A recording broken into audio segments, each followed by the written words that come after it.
Hey guys, it's Mina. I hope you are all staying home, staying safe. Even though we do not have any games to watch, we have plenty of great podcasts to listen to. One of my favorites is That's What She Said with Sarah Spain.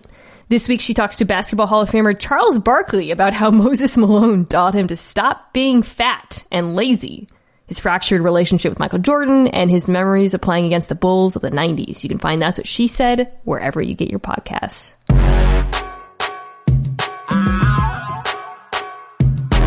Welcome to the Mina Kime Show featuring Lenny, the only NFL podcast where one of the hosts hears the name Charles Barkley and then starts barking in response.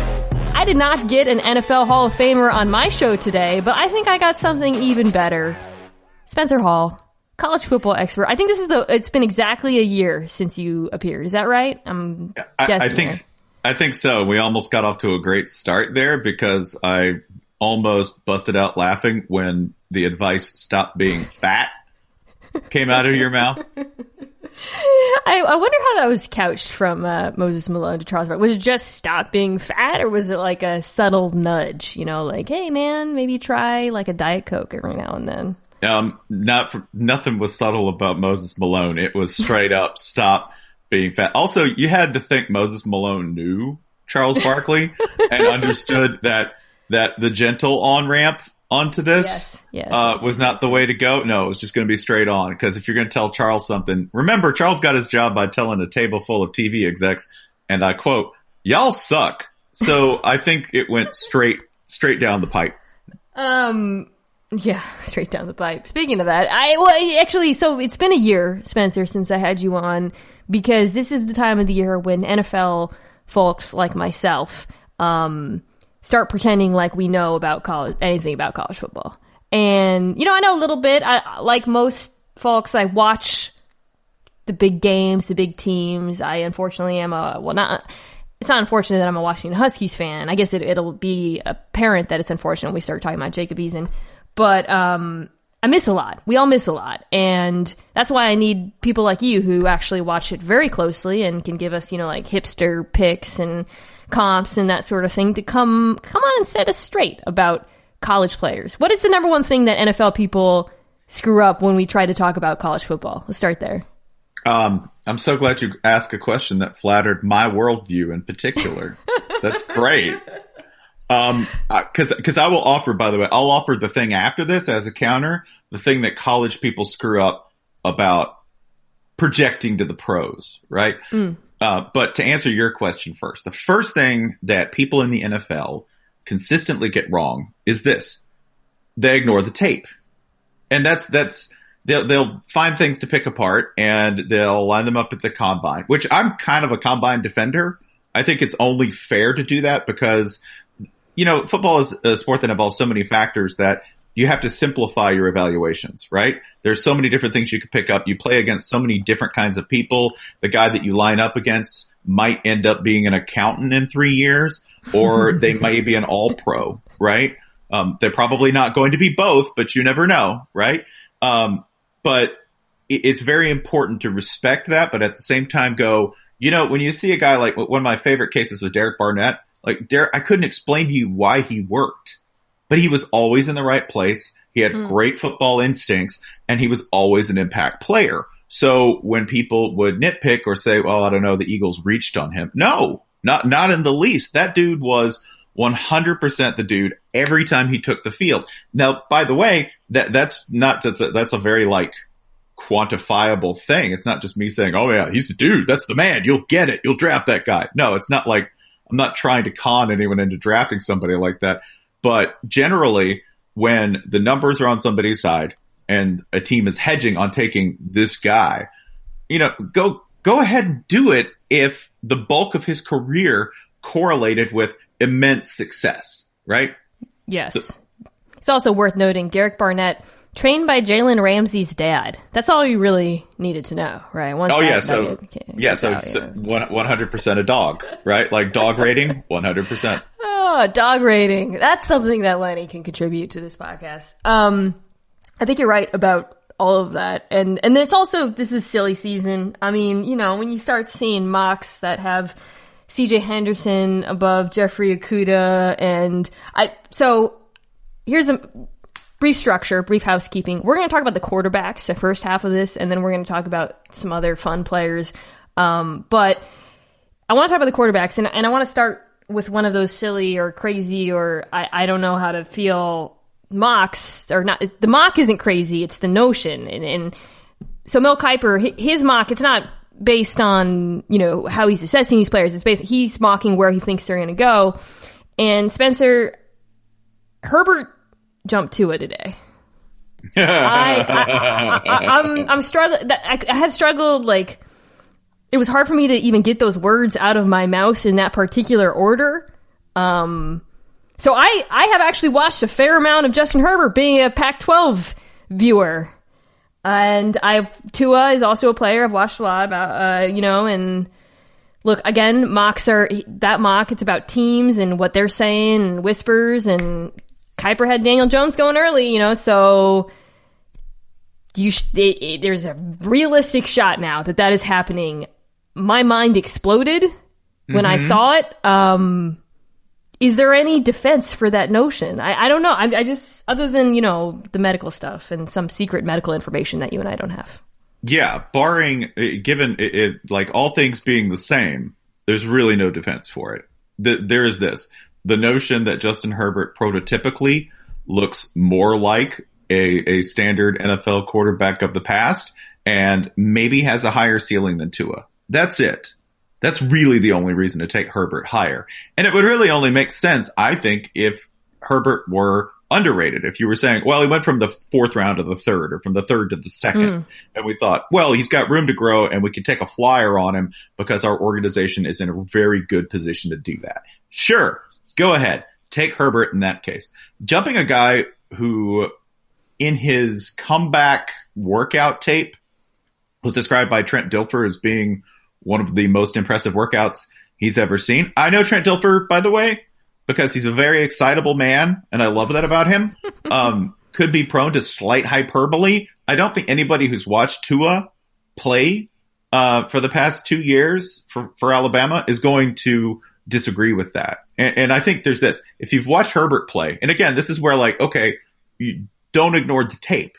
Right? What is it telling you? It's telling you that that Herbert is a player with immense skills and a lot of flaws and a lot of room to grow. That's basically trust your instincts when you see him, and when you go, okay, he can throw it through a brick wall. And he can throw it with accuracy at times. Is he making the best reads? No. Is he understanding what he's seeing on the field? Absolutely not. If you look at Tua, that's a far more developed game. Like, at no point did I feel like Oregon was necessarily back in the game because Herbert was out there. You always knew that this is somebody who on their growth curve was prone to making mistakes, could be pressured, could force things, right? I think that happens a lot to us, especially to gifted quarterbacks who've come out of high school and they've had some success in college. They will force things to an extreme. Tua Tagovailoa has his flaws. He will force balls. He will think that he can, I think he has what a lot of successful quarterbacks have, which is the same thing that a lot of successful burglars have, which is, if they will see any crack in the window and go, I can get in there. And, and the thing though is that if you watch Herbert, he's playing more, I'm going to speak some Washington Husky to you, some Chris Peterson on the stages of quarterback. Right, on the stages of quarterback evolution, and we can come to Jacob Eason on this too. They tend to throw station to station. They don't throw in terms of motion and in terms of where people will be or throwing people open. They just throw to a spot, or they throw to a receiver in a particular route. They're not necessarily saying, okay, I'm going to throw this on the curve, right? Or I'm going to throw it from an unconventional position. And this is the most impressive thing to me about Tua, is that Peyton Manning at his peak through, 8 or 9 different kinds of passes, right? And he could probably tell you specific names and situations in which to throw those types of passes, right? If he threw a wobbler, it was intentional because it was a deep ball that was going to a specific receiver in a specific situation where he knew the position and where the ball would drop in said position. Tua does something close. I'm not saying he throws 8 or 9 perfectly calibrated types of passes for the situation, but he's got touch. He throws to people in motion on the run. He will get it to a receiver on his hands, and he will throw from unconventional positions. Also, unflappable. These are things that I cannot say are necessarily true about Herbert. They could be true. This is another thing. I'll tell you one thing that's not true. Unflappable. Okay. No. That's, and I don't want, sorry to interrupt you, but that's, if I have like a personal bias against college court, if there's something, like we all overweight and underweight certain things, right? When we get to the wide receivers, there's some clear things I tend to favor, probably a little bit too much, blind spots that lead to blind spots for me. For me, when I look at college quarterbacks and I look at the pros and I know, and this is going to be why I overweight Anthony Gordon, who we'll get to, Sure. Because he is the most the flappiest, too flappable human being. My comp for him, by the way, is what if Gardner Minshew... Oh, wait, I don't know if I can say it on this podcast. Can we do some periphrasis around it? Can we Family friendly. He's a cross between Gardner Minshew and Jeff Spicoli. I'll leave it at that. Gotcha. But back to Herbert and Tua. The flappability, it matters so much to me, Spencer. And I just... That's why Herbert's the classic, Senior Bowl, like, when you're not actually playing football riser, because he's awesome against air. Dude crushes it. Yeah. Okay, he has all the tools. He's got a beautiful arm. And that's why he does come with the variance that you alluded to earlier, but I just struggle. I really struggle with a guy who just completely falls apart in the collapsing pocket like that, and who really struggles with diagnosing the field. And then you contrast that with Tua, who I think has the most sophisticated processor in this entire class. Sometimes Justin Herbert has what I call shopping cart syndrome, which is where he just drifts. He'll just kind of drift slowly to one side and head toward the sideline and just looking for a guy like a shopping cart lost in the parking lot. He'll do that, right? And you don't see Tua do a whole lot of that. Tua, like every quarterback, can try too hard at times. Now, in Justin Herbert's defense, I will say this. College fans, and I'm going to come back to something that I promised I would do, which is tell you the mistake college fans make. College fans will often mistake an athlete's peak and their peak in context for a spot on their way to further greatness, right? Some athletes just peak in college. They're just right there. Like, maybe the best center I've ever seen, or one of the best centers I've ever seen, Barrett Jones. Barrett Jones was undersized. Barrett Jones was a 4.0 student who actually, and I mentioned being an accountant earlier on purpose, he did turn pro in accounting instead of football. Barrett Jones, by all accounts, peaked in college. He ended up winning, a national title at Alabama, and is also brilliant on the violin for some reason. Just kind of an overall polymath. Football ended up being a resume line for him. For Herbert, that may be the case. Like, I think most college fans would say, oh yeah, they would agree with you 100% that you can rattle Herbert. I don't know if Tua can get a whole lot better. And I know that, like, if he does, that would be extraordinary. That was my question. Is there a ceiling on him? Well, I think it's weird because it's weird to talk about an injury guy like this, but like, he strikes me as potentially high floor, low ceiling. I mean, if he's as good as he was in college, he will be one of the best quarterbacks who ever played. So the question of his ceiling, if he's consistent across his high school and college performance, there isn't much room for him to grow in terms of overall performance, and that's fine. Herbert, there's definitely room for him to grow, right? Yes. Based on the game tape. Additionally, I'd also point out Tua, who was Tua passing to? Tua was passing to Jerry Jeudy. He was passing to, We'll get to I mean, I laugh so much when watching the Alabama receiver. Let me ask you this. I know we're jumping ahead. Mm-hmm. How would you even rank the Alabama receivers this year? It's really hard. For me, it's like comparing natural disasters. They're all bad, and you don't really want to encounter any of them. It's just different kinds of terror. I always thought Jeudy was the most frightening, because even if you did manage to keep up with him one-on-one, he could out finesse and out technique somebody. And if that failed, he could just bowl them over. So Jeudy was Smith is so good. Oh, and ridiculous. And Ruggs, like, that's the thing, is like, when you get to their third option, what do you do? You don't have that many DBs. So I'm glad you brought that up, though, in the context of Tua. And I think this applies to Burrow as well. Well, we can kind of use this to get to him, because it is bonkers. But when I went back and watched to prepare, for the draft, it's not like he's throwing 50-50 balls. Like, he is placing that football for them. So it's like one of those things where, I hate to keep bringing it back to Anthony Gordon, but he is really hard to evaluate. I mean, like any Wazoo quarterback is hard to evaluate at times. I don't feel that way about Tua or Burrow, who arguably had the best wide receiver in all of college football, in Jamar Chase, because their ball placement is so beautiful. Yes, their receivers are doing work for them, and yes, that could be a challenge when they go to the next level and all he's got is AJ Green or whatever, but they are capable of throwing the ball with perfect touch. Yeah, they are. And the question here, going back to Herbert, is he had no one to throw to. Correct. Like, Oregon's wide receiving core was, I would not even say half as, like, we're talking 30% in terms of the capacity of either Burrow or Tagovailoa's receiving core. He just didn't have any receivers. The joke was that whenever he would throw the ball so hard and it would bounce off his receivers. And the joke was that that's because he's mad at them for not being as good as he is, So to make things very confusing for anybody who really wants like a definite way to land one way or the other on this, Herbert in context is very confusing. So I could see somebody saying, yeah, I mean, I totally want the high side of the bet. I'm going to bet that we can bring Herbert along. Another thing that factors into every single one of these conversations is where are you going? Where are you going? Who are you throwing to? Who's calling the plays? And how patient are they with you?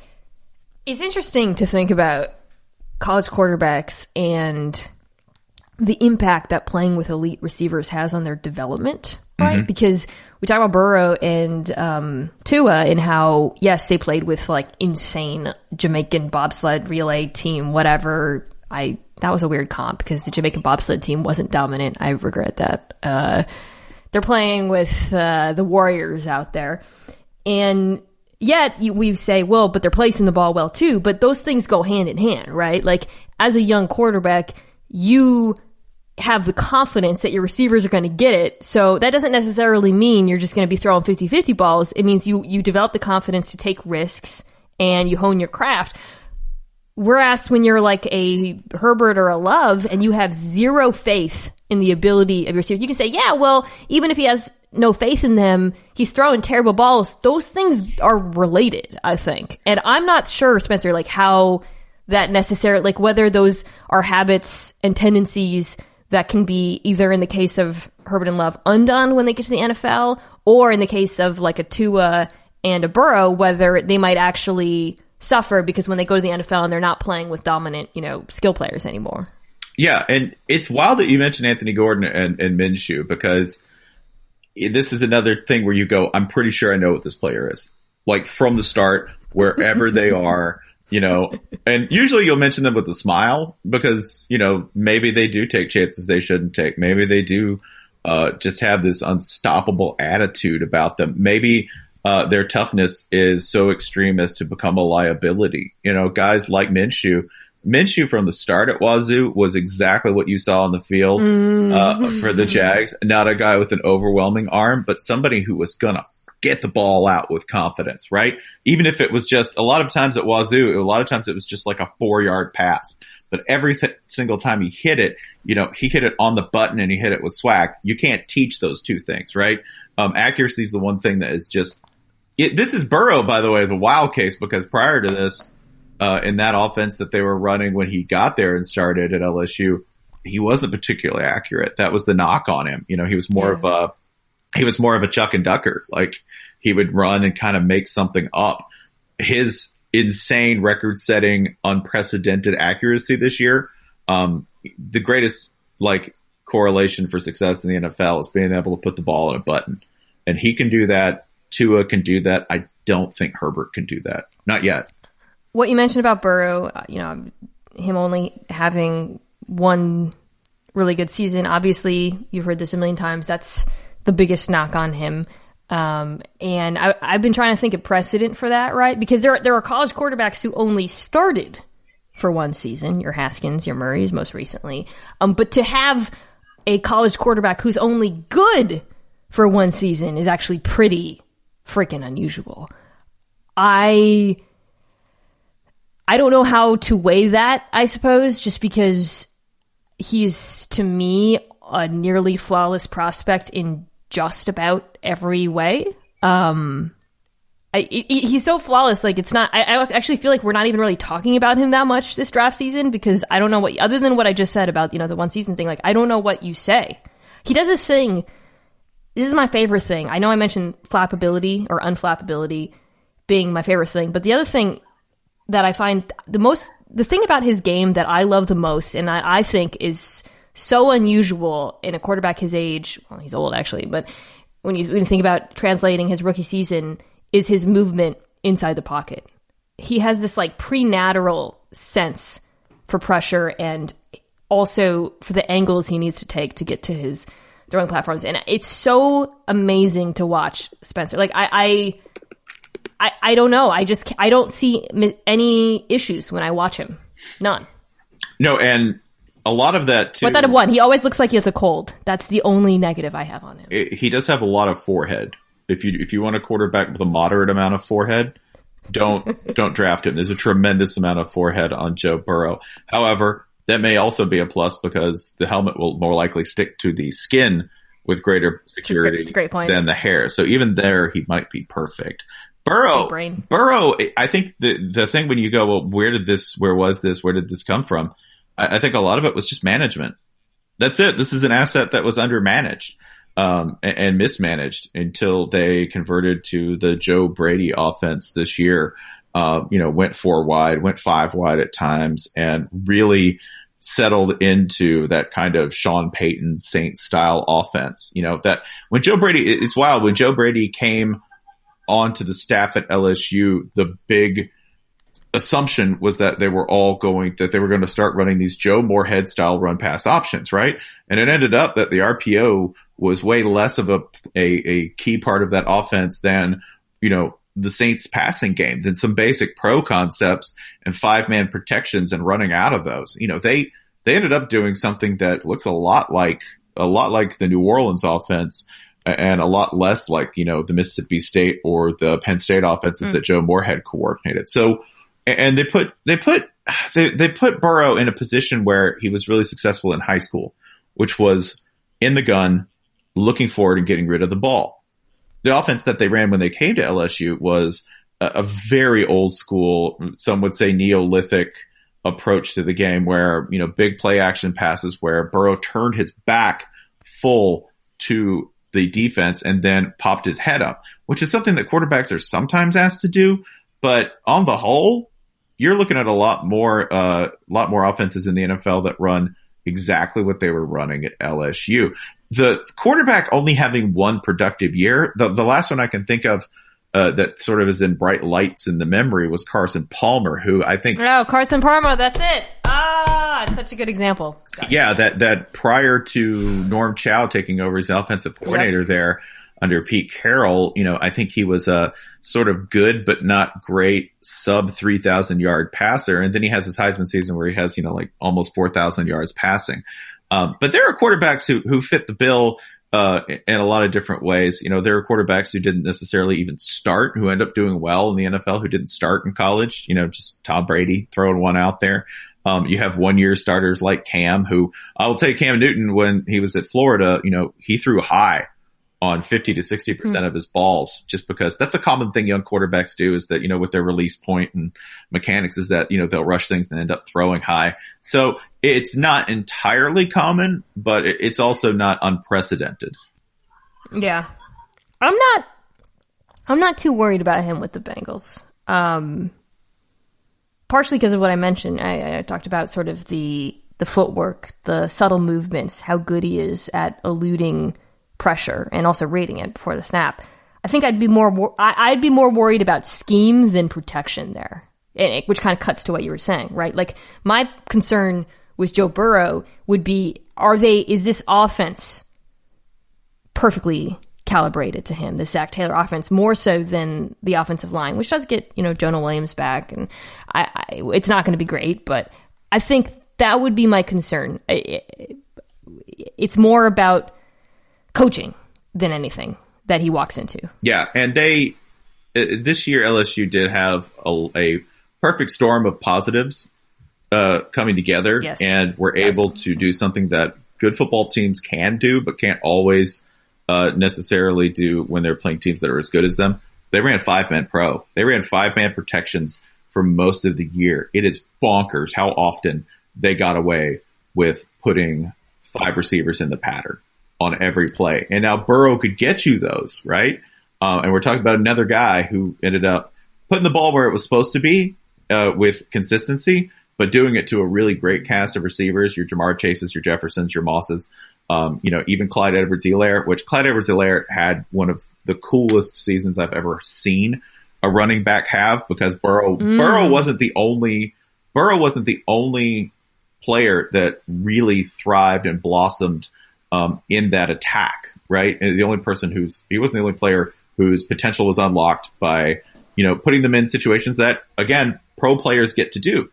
Edwards-Helaire was a monster in pass protection when they called on him. He was a great receiver. And in fact, like, his receiving rather than his running ended up winning the Alabama game for them. And really came through when they needed it in the title game. And then was an exceptional running back on top of that. So this is all context, right? I know that he has a pretty good situation in Cincy. I know that he's going to survive if he's counted on to start. But there were other pieces there too. Like, if you want to start to contextualize, and again, this is what I do. I like to make things confusing for people trying to pick this, because it ain't my job. But, he had Edwards-Helaire there the whole time, and he allowed them, and Moss at tight end, really allowed them to do a lot of things that other teams couldn't even think about doing. Yeah, and that, again, even context dependent, him and Tua are like, worlds beyond the other quarterbacks in this class, in my opinion. But that said, if you switched all their jobs, they wouldn't have had good seasons. I mean, yeah. And that brings me, I guess, to the last quarterback I want to talk to you about. Sorry, we're skipping Jake Fromm, who, I don't know if you know Steven Ruiz, but he did a fun little write-up on the one play that defines each of these quarterbacks. And it's so mean, but for Jake Fromm, he wrote, he's going to be a good coach soon, which is just do you know what Jake Fromm's big ambition is? Oh no, what is it? His big ambition is to have his own hunting show. Dead serious. Which would be great. Yeah. Which would be great. His name lends itself to so many names, right? Yeah. Jake from the Woods. There we go. There you go. We're going to skip Jake Fromm.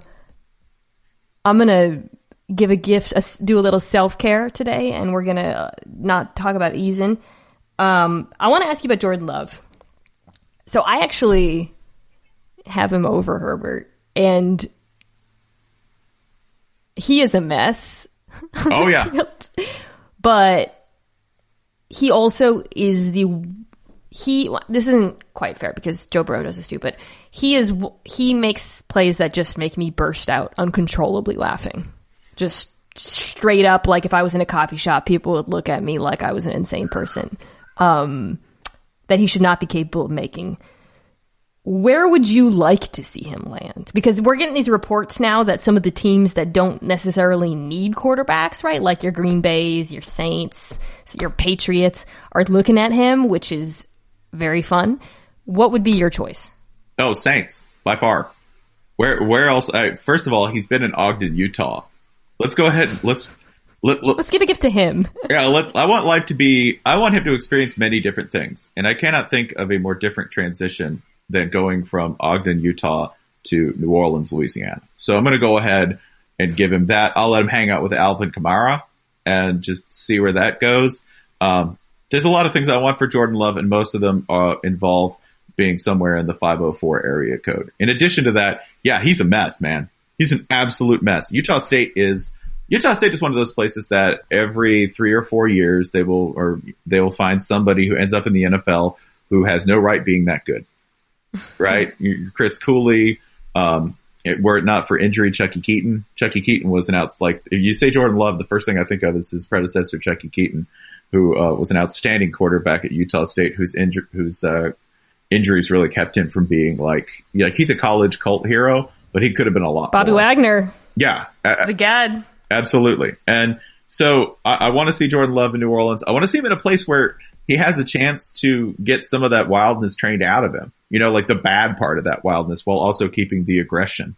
Because, I think he has all the physical tools. Like, I don't think... Oh, totally. By the time you get to this stage, right, we've weeded out anybody who genetically is not suited for this, right? Like, Jake Fromm is a better Jake Fromm is a better athlete than 98% of the people you were encountering in the world. He's not. And we're so dismissive. Yeah, no, it sucks. Like Jake Fromm, like if you played Jake Fromm in a simple game of cornhole, right? Like he would just torch you. Shred it would be humiliating. You would never want to play again. He'd skunk you, and yet because he's in that 97th, 98th percentile of human performance.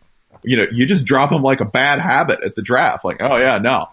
And the thing is, Jordan Love, by comparison, Jordan Love is more talented. That guy ended up at Utah State and will get a chance because his potential, that ceiling again, is so much higher. We've seen the best of what Jake Fromm will be on a football field, right? We've completely seen it. In fact, we probably saw it 2 years ago when the offense actually sort of tried to do things every now and then as opposed to what 2019 Georgia did. We haven't seen that with Jordan Love, and I want to see him someplace where he's going to have time and he's going to have somebody who respects that. Like, I think this is, when we talk about situation, you want him to get a coach who respects somebody with more balls than brains. Like, that's really, like, I feel like Andy Reid, as cerebral as he is, I think he loves quarterbacks who he has to sometimes be the brain for, right? Who he has to say, because Andy will go, I have your think. You can take all this think. I'll just give it to you. I'll put it in your brain. We'll download it. We'll upgrade your systems. I'll get you as close to being brilliant on the field as I can get. I think Andy Reid respects guys, though, who come in and go, oh, yeah, that play sounds nuts. Let's try it. Let's go for it.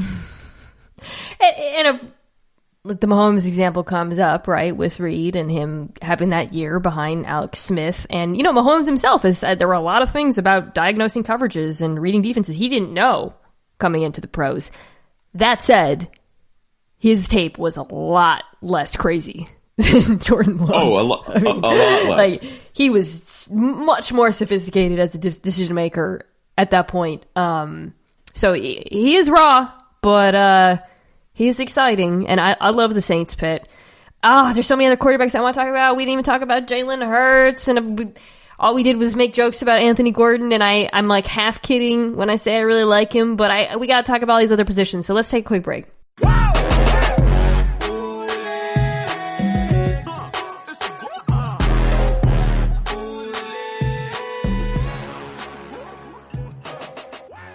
Life today is kind of a lot. It forces us to always be on, but every now and then it's important to just stop, crack open a mountain cold Coors Light, and chill. So when you choose to turn off, choose the one beer that's made to chill. Coors Light, mountain cold refreshment, made to chill. Coors Light is brewed with a 3-step cold process: cold lagered, cold filtered, and cold packaged, so it's actually made to chill. The mountains on Coors Light's cold-activated bottles and cans turn blue when they are chilled to perfection. Born in the Rocky Mountains of Colorado in 1978, Coors Light is refreshing, crisp, and only 102 calories. That's why Coors Light is the one to choose when you need a moment of chill. So when you want to reset, reach for the beer that's made to chill. You can have Coors Light delivered by going to get.coorslight.com and finding local delivery options near you. Celebrate responsibly. Coors Brewing Company, Golden, Colorado.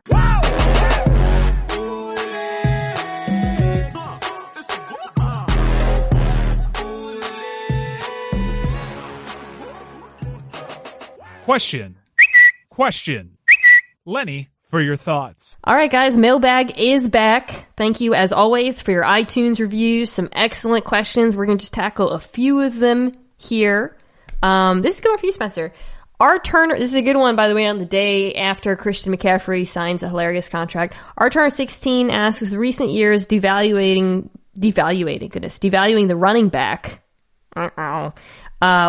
what positions offer the most bang for your buck? So other than the running back, I suppose, he's saying, what positions can you take a guy, which I think has a lot to do with the college discussion, because what you're really asking is, like, who can come in from college and contribute on a rookie contract immediately? Guard? I feel like guards don't quite have. I know it's a difficult position, right? But a center can have such a cognitive load to handle in terms of college protections and stuff. And tackles have such a skill deficit when they come in relative to some of the end rushers that they're facing. I feel like you can get a lot of bang in your buck from. I'm always like, do you need a guard? Go to Iowa. Just go to Iowa and get a guard, right? Go get some tight end that they put like 40 pounds on in the training program who can squat a truck. Go get a guard. I think we're like overly assuming that some of these, everyone's mocking like 5 or 6 tackles in the first round. And I think we're getting a little too greedy. Like I've seen people earmarking them all as like day one starters. It's really cool that Tristan Wirfs can jump from the bottom of the pool to the pool deck, but playing tackle in the NFL is hard. It's so hard. Yeah. And when you make a mistake, it's a lot like being the guy who operates the big crane at the shipyard. When you drop something, someone gets hurt. Yeah. Well, I get, and I probably phrased my question wrong to you because I was asking which positions translate the best from college, but that doesn't, I think in terms of value is a little bit independent of that. I guess the position other than running back, for example, that's been devalued. I mean, it's interesting, right? Because things go in waves. Like for a while, middle linebackers weren't getting anything, but then the NFL changed and the role changed, and I think the roles of slot corners. Actually, you know what? Slot corners still aren't getting paid, which is weird. Even though football this is a long discussion. Blemberg wants to know.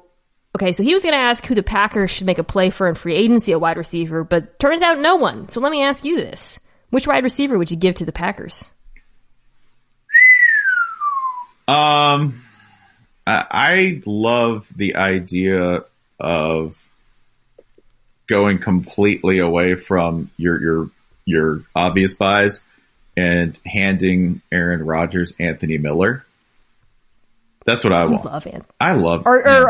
Wait, you mean Gibson? I'm sorry. Yeah, right? yeah. No, I'm sorry. Yeah, but I went old school Memphis. Yeah. No, yes, Well, but let's talk about Anthony Gibson or Antonio. Pardon me. Yeah. Because you mentioned to me, I asked you for like a hipster skill player, and I gave you like 2018 hipster player. Well, no, but then you mentioned Gibson to me, and I read about him. I'm not gonna lie, I didn't watch a lot of Memphis football, and I said, well, he kind of sounds. Is he just Anthony Miller? But you said he's not. So can you explain to us how he's different? I'll explain Antonio Gibson as best I can, which is this: that Antonio Gibson was the get you guy, which is what do you need in the game? Do you need a touchdown? Do you need 7 yards? Okay, he'll get you that. Like, he was the get you guy for Memphis, and he did it out of a number of different positions. He managed to have, if you look at his stats, you go, oh, well, as a wide receiver, he only had 735 yards and 8 TDs. Yeah, but he averaged like almost 20 yards a catch. And he also had around 370 yards rushing because they had just given the ball at running back too. Running back. And then they would also have him return kicks. And he was electric in every single phase of the game. He ended up having, 14 scores, but whenever they needed something, they would get him. So I don't know if he's like your first round guy, but I really want Antonio Gibson to go to some place with like a guy like Aaron Rodgers who can just put the ball directly into your hands and just let him go. I have a really dumb question for you about Gibson. Is he a running back or a wide receiver? Yes. I think he will project. I think he'll project a wide receiver, not just because. You do? Yeah, no, I think he could project because he's kind of running back sized. For those who don't know, yeah, he is running back sized, but I think he could end up being, I think he could end up being a wide receiver if only because he'd probably make more money that way and have a longer career. I think that's kind of because what Rich is saying. Oh wow, coming off the right. Yeah. My guy ran a 4.39. Man, I really thought Darrell Henderson would have a better year, but that's a whole other conversation. All right, Gator Golf. He's coming off the CBA talks. He wants to know if we could add more games but shorten the quarters. What? I love this idea only because it would make coaches' brains explode from a clock management perspective, and we would get more no huddle. Well, anything that speeds the game up is fine, because I think reducing exposure to football at the highest possible forces and velocity is probably a good idea. We should really do that. Also, they really shouldn't take this long. I think every fan, every dad who is a football watching dad who has had to get up early on Saturday or Sunday morning and watch English soccer and go, man, I was up for 3 hours and I watched 2 games. Wild. That's really efficient. Like, there's a little bit, you kind of feel like you're missing out a little bit going, I don't know if I need, there's 11 minutes of action here, guys. We can deliver this in a more efficient manner. What I wouldn't give right now for morning football.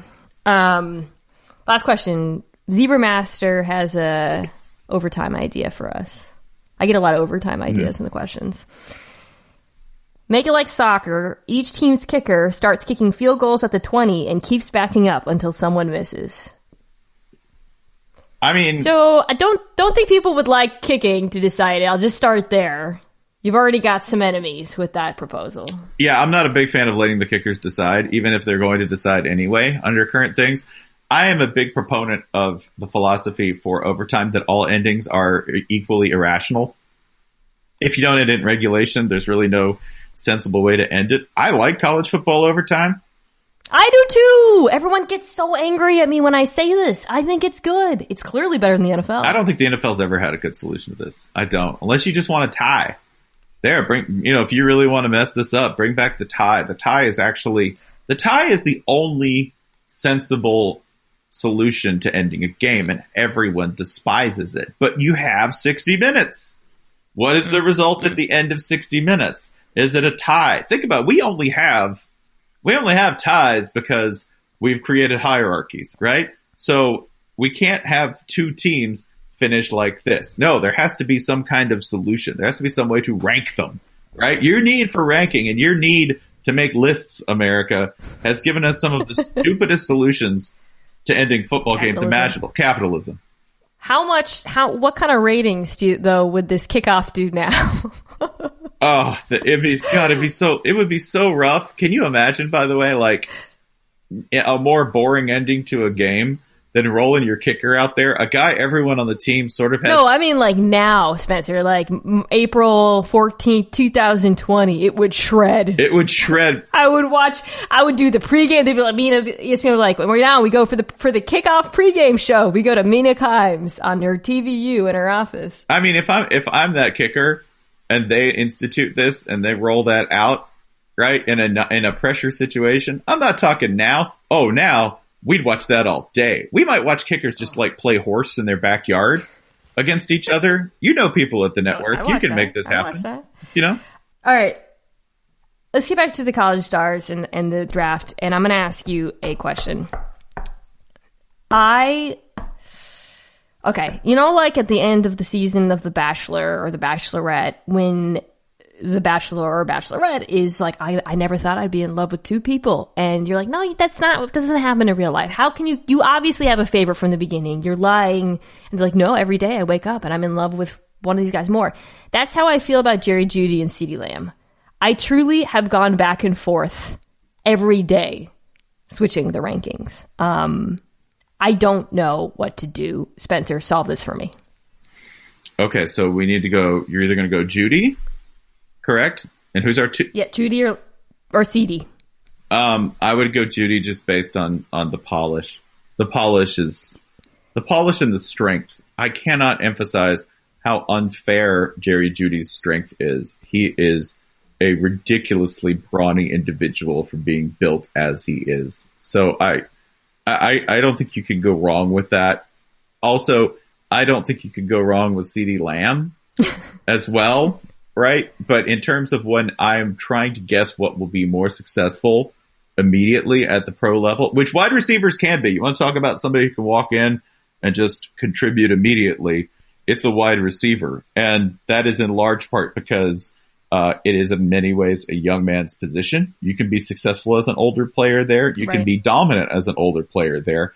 However, it's also possible to be unfairly dominant walking in straight out of college, just based on your speed, your durability, and your ability to recover. That's entirely possible. Jeudy, the route running, if you really want to get like pro nerds excited, have them watch Jeudy run routes. He is able to beg off of any coverage and fake dudes out of their shoes, but in a really smooth way that isn't just, I'm twitchier than you. No, a lot of it is honed. It's mental. A lot of it is. It's mental. He scouts other guys so well. He understands exactly what the position, where like the ball position relative to where he's going to be is. Like he does, like, to me, he is actually, I know Nick Saban is a defensive guy, but to me, he is one of the players that most embodies the sort of Nick Saban approach to football, because it is so dependent on film and so dependent on reps and so dependent on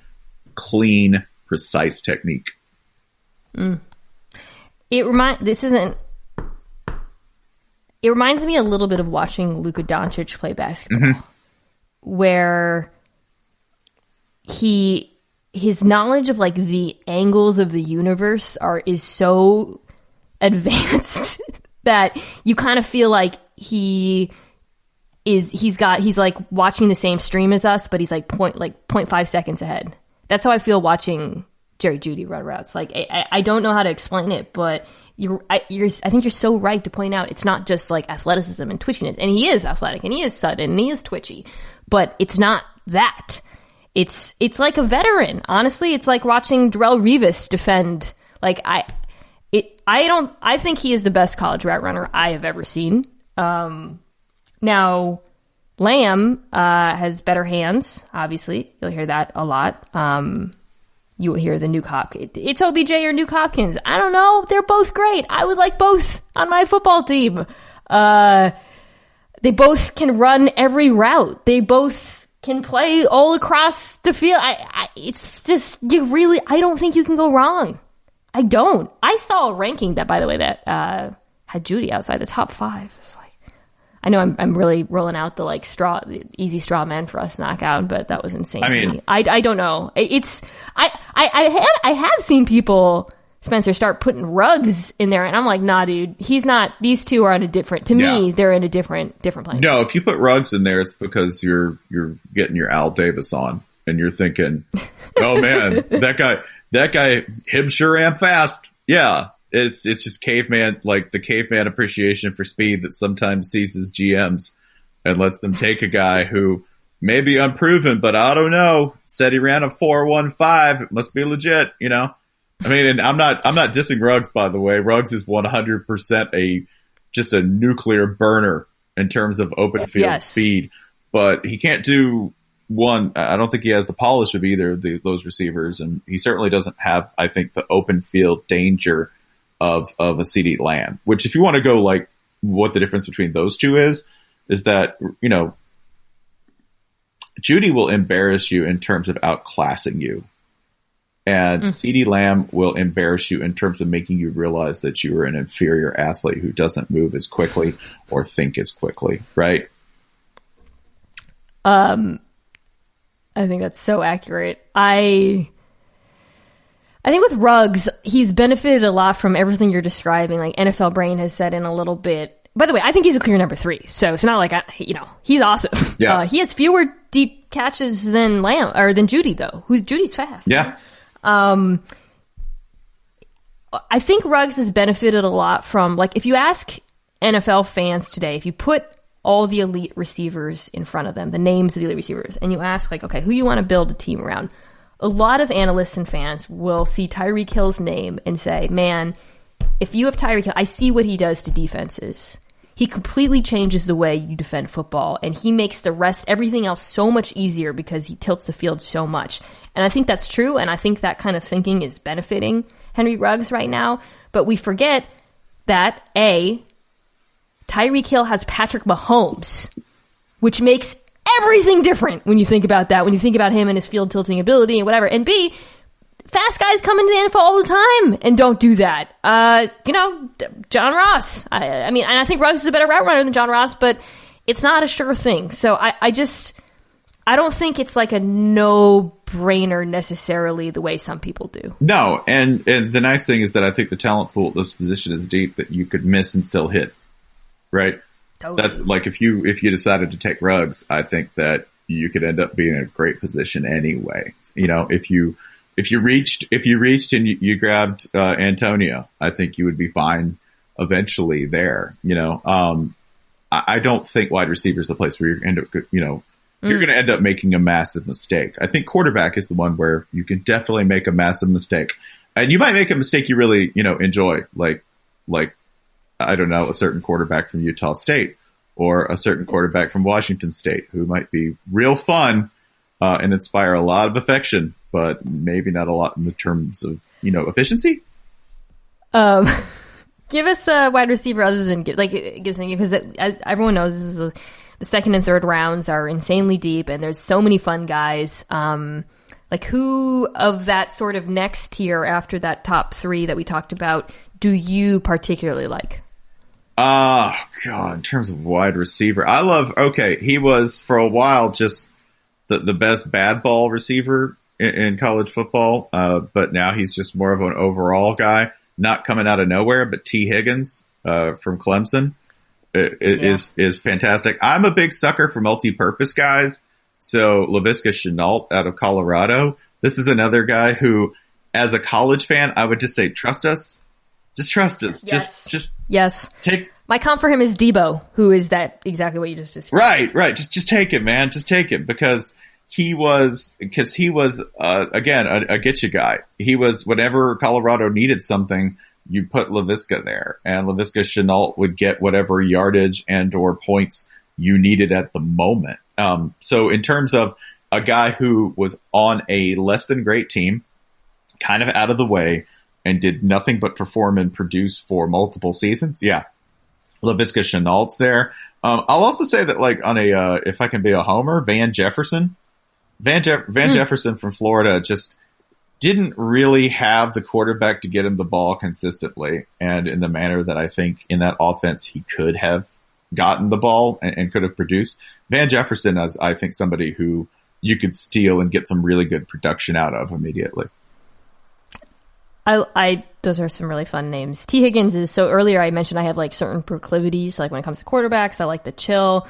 I probably overweight body control and tracking. And if you like those things, you will like watching T. Higgins play football.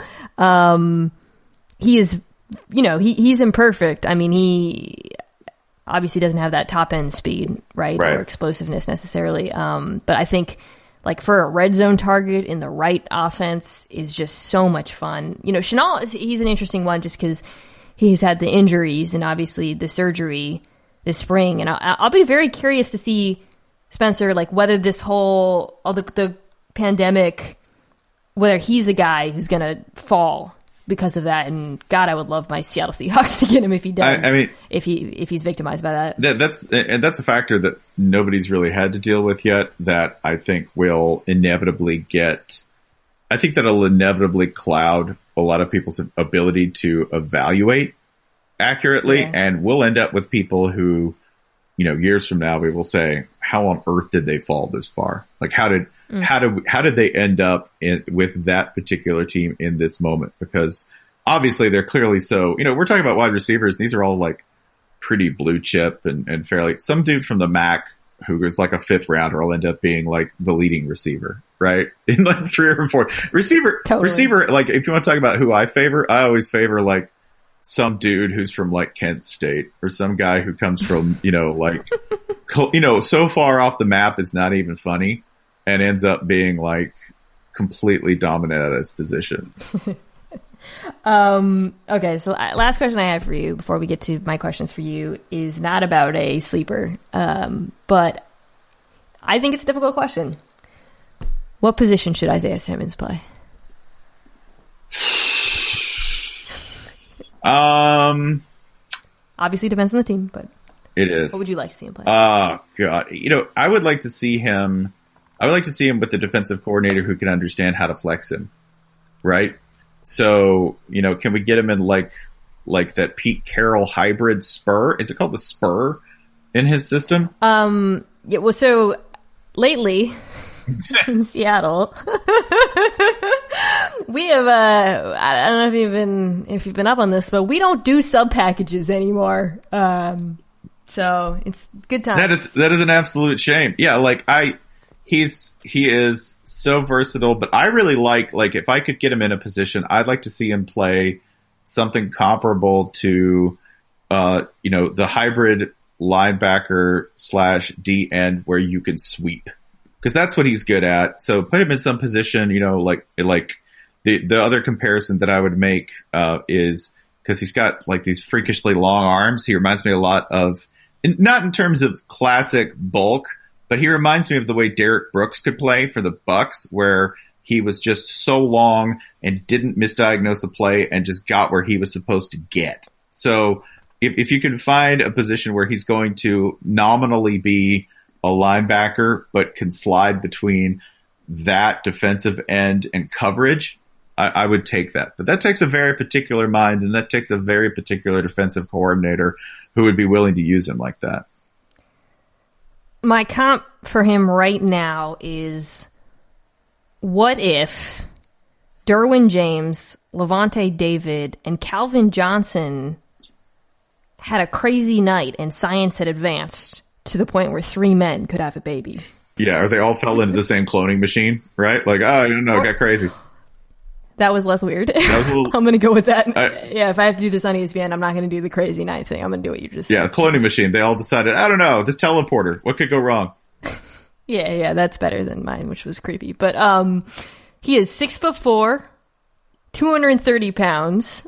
Long, man. You'll hear. He's got those long arms. You'll hear that adjective, just long, all day long. He is just long.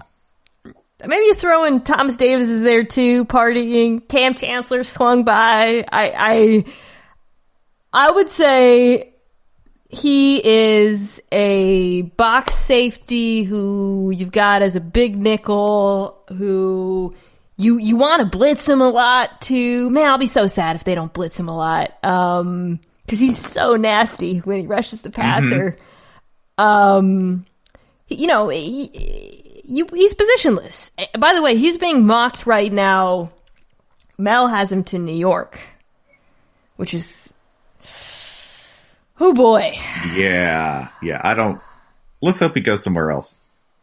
He's just, he's a funny one, right? Because you and I talked a lot about how offensive coordinators can really dictate, how we look at college quarterbacks and such. He's coming from the equivalent of the Joe Brady with Venables. And so he's, who is one of the few, I think, defensive, not the few, but he used him to dictate what offenses did and to completely mess with their heads. Mm-hmm. That's what we want, obviously. Now, obviously, things are very different in the NFL, but he, to me, is the answer to that question of okay, when is defense going to strike back in this league? Because right now, offense is eating defense's lunch. The last few years, offensive coordinators in the NFL have completely been able to dictate what defenses do and trick them and use deception, all that. This type of player is how you fight back. Because when he's on the field, you don't know what the F is going to happen. That's right. Either you go super vanilla and hope your guys are fundamentally sound, or you take an Isaiah Simmons and you run the chaos defense and see how it goes. Chaos defense. All right. We're going to wrap up with 5 quick questions for Spencer. And now it's time for Dinks and Dunks. I'm getting paid for this, right? As always, 5 questions for you, 4 from me, 1 from Lenny. First question. What is a food you found yourself eating a lot more in quarantine that you didn't eat before? I'm eating a lot of tuna sandwiches. I don't know. They're just hitting. They're just right. I love tuna sandwiches. I've always felt they were underrated. Not a popular opinion. I think it's because there's when you see them, they're often at a store and it's not clear how long they've been there. Yeah, it's the mystery tuna sandwich. No, the tuna, the verifiable born date tuna sandwich that you make in your own kitchen. A lot of those. Question 2, is there any universe in which Justin Fields overtakes Trevor Lawrence in the draft next year? No. None. Yeah, I've been seeing that take, and I'm doesn't. No. Like Lawrence is only going to improve. So the only way that happens is with injury, and even then, it might not do it. Question 3. We recently found out that Nick Saban's wife has been answering his emails for apparently forever. Do you think she's owed back wages for her unpaid labor? And how do you think she signs the emails? Yes. And I think she signs them as formally as possible, like Coach Nick Saban, right? Like, because that's, she has a title and she likes to have herself referred to as Miss Terry. And the assumption is that Miss Terry has a title. If Miss Terry has decided on something, then it's actually more fearsome and already determined and decided than if Nick had decided it. Because if Nick decides it, well, public opinion or the outcome on the football field might override it. If Miss Terry has decided it, there's nothing to be done. Nick is going to do it.